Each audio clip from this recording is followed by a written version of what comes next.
今回のテーマは、パワポのスライドズームを使って作る、フォトアルバム風のプレゼン動画です。サンプルの動画は、10枚のスライドで作っています。スライドズームは、スライド3からスライド9に対して設定しています。オープニングは、目的や好みで作ってください。スライドズームを使うと、伝えたいポイントや流れをわかりやすく表現できます。スライド1と2は、好みで制作してください。今回のサンプルでは、スライド3を事実上のトップページとして、ここにスライド4以降のスライドズームを設定しています。スライド2をコピペしてスライド3を作り、アニメーションはすべて削除しておきます。スライド3に並んでいる6つの画像は、6枚の説明付きスライドへジャンプするためのインデックス画像と考えてください。スライドズーム設定のためには、先にすべての説明付きスライドを作っておく必要があります。スライドの作り方は通常と同じで大丈夫です。アニメーションも普通に設定効果が得られます。では、スライドズーム挿入の実際作業をご覧ください。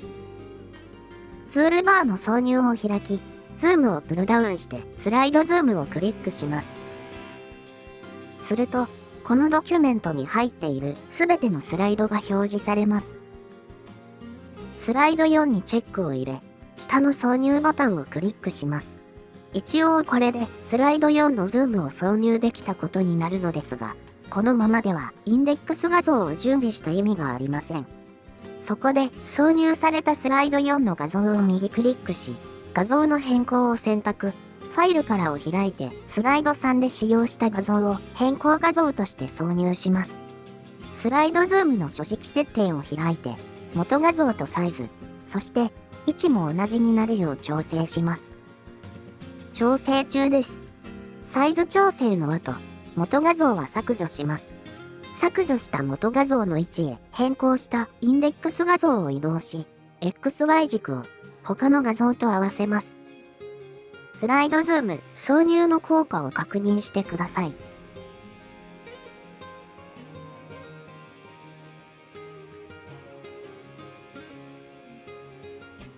次のスライドへの流れもスムーズです。最後までご覧いただきありがとうございます。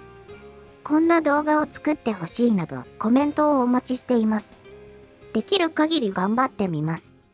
高評価、チャンネル登録もよろしくお願いします。